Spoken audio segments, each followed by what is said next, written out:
Good morning, FCC kids. It's so good to have you with us for our last week talking about peace. Peace is proving that you care more about each other than winning an argument. We've got a great story ahead, but first, let's stand and worship together.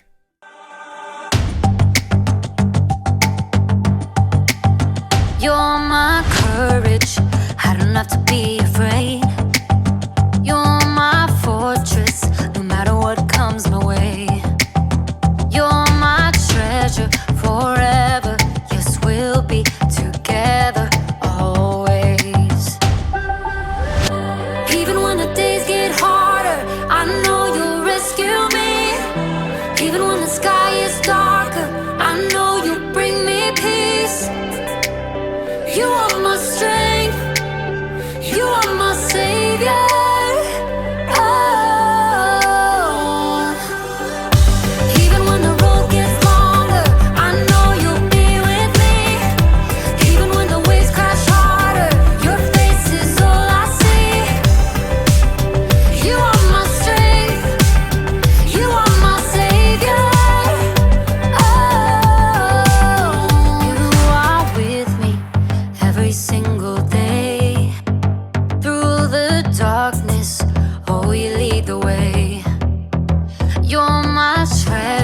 Forever, yes, we'll be together always.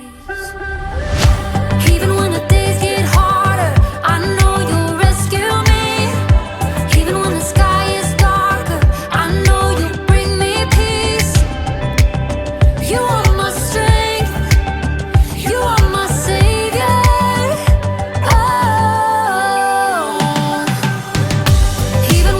Even when the road gets longer,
What's up, everybody? It's me, Jacob, and today you're gonna help me solve a mystery.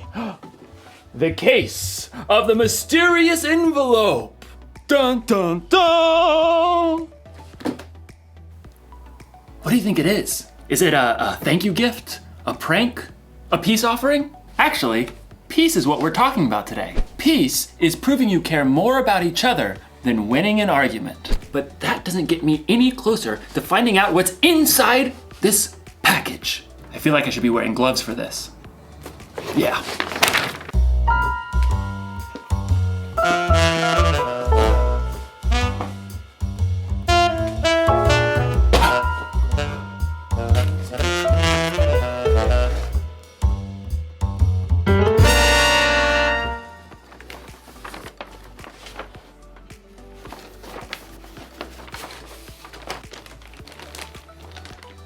Monkey bridge? What's a monkey bridge? A few twigs and some string, but no instructions. Another mystery. Dun dun dun! I mean, clearly this is a bridge building kit. Well, maybe the sticks are the decking? But how do I... Maybe I'm supposed to weave it together. This doesn't make any sense. I gotta get creative. I gotta think outside the box to find a solution. Actually, that's exactly what someone in today's story did. Now, how do you build a monkey bridge? The Bible. It's 66 books of history, stories, letters, and poetry that fit together to form God's one big story. The epic adventure of how He created us and loves us so much that He made a way to rescue us. As we travel through the Bible, from Genesis to Revelation, we discover people who met God and found their lives changed forever.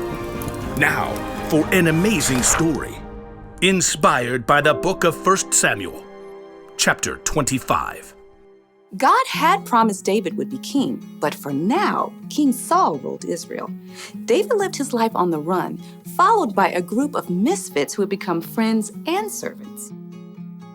One day, they arrived in the desert of Paran, near the land of a wealthy man named Nabal, who owned 3,000 sheep.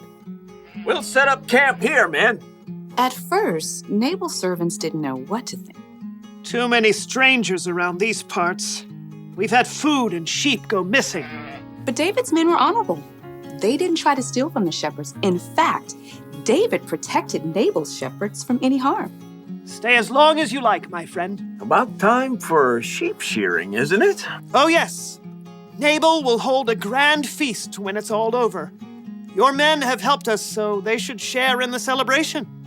David called for 10 of his men and gave them a message to send to Nabal. On it. David's messengers hurried up the mountain to Nabal's estate and were brought to stand before him. Well, what do you want? Nabal sneered down at the men while he continued to chew on a fine leg of mutton. David says, "May you live long. May things go well with you." Continue. He says, "I hear that you are clipping the wool off your sheep. When your shepherds were with us, we treated them well and protected them. Now please be kind to my men. Please give us any food you can find for us." Nabal leapt from his seat and hurled the mutton bone across the room. Who is this David? Probably a runaway servant. Why should I give bread and meat to a nobody and his men who come from who knows where? David's men returned to camp and delivered the news. Oh, no, he didn't. Oh, yes, he did. Men, put on your swords. We'll make Nabal wish he hadn't. At no time at all, David and 400 of his men were marching up the mountain to confront Nabal. It seemed there was no stopping a battle. But Nabal's wife, Abigail, was far wiser than her husband. A servant told her what he had done. David sent messengers asking for food, but Nabal shouted and was rude to them. Go on. The whole time we were near them, David's men were good to us. They were like a wall, keeping us safe. You've got to do something now, or terrible trouble will come. There's no time to waste. Abigail quickly directed her servants to gather supplies and put them on donkeys. 200 loaves of bread. Check. 5 sheep. Check. 1 bushel of cooked grain. Check. 100 cakes of raisins and 200 cakes of figs. Check. And check. Well, you go on ahead. I'll follow. The donkeys, loaded with good food, started down the mountain. Abigail got on her donkey and followed. From the valley, David and his men were approaching. Everything we've done has been worthless. I watched over this fellow's property, but he's paid me back evil for good. We'll wipe him out. As David's anger grew, though, he spotted something along the path. A pack of donkeys. What's this? It looks like they're carrying something. Food for a feast, I'd say. Behind the pack of donkeys, Abigail prepared for what lay ahead. I must stop this. The moment Abigail saw David, she slid off her donkey and fell face down on the ground before his feet. Please, let me speak. Let me take the blame for Nabal's actions. Abigail raised her eyes just enough to notice David's surprised face. He nodded. Don't pay attention to Nabal. He's always doing foolish things. I'm sorry I didn't get to see your messengers, but I've brought a gift for you. Right now, the Lord has kept you from killing Nabal and his men. Let the Lord deal with your enemies." Abigail rose to her feet. David and his men listened, surprised by the strength of her message. You fight the Lord's battles, so he will give your family line a kingdom that will last. He'll make you ruler of Israel. And when he does, you won't have a heavy load on your mind about killing people with no reason. The Lord will give you success. When that happens, please remember me. Abigail took a deep breath and waited. David smiled. Give praise to the Lord. He sent you to find me. May he bless you for this. You have kept me from using my own hands to get even. David's men unloaded the food that Abigail had brought. Go home in peace. I'll do what you have asked. Abigail made her way back up the hillside to her home. She had chosen to humble herself and do the hard yet creative work of making peace. In the end, Nabal paid the high price for his foolish anger, but God blessed Abigail.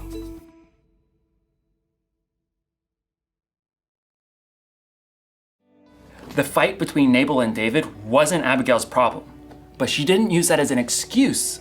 She got involved. She acted fast, and she found a creative solution. You see, just because something isn't your problem doesn't mean you can't get involved. God has given each one of us unique talents and unique ways of seeing things.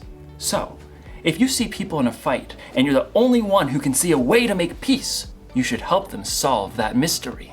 Jesus showed us how important making peace was to him when he gave his life on the cross. We can make peace with others by being part of the solution. You can help calm an argument between two people by making them laugh. You can suggest solutions to problems that others might not see. Or if a fight looks like it might get dangerous, you can find a grown-up to help keep the peace. The one thing to remember today is this: you can show you care about others by being part of the solution. So this week, be on the lookout for creative ways to build bridges between people in your small part of the world. I'm gonna have to get pretty creative myself. Here's what the bridge is supposed to look like. Mystery solved! You know, if that bridge was full-sized, I could cross an entire canyon on that one thin little rope. But first I'd need to solve my fear of heights problem. Dun dun dun! I'll see you next time!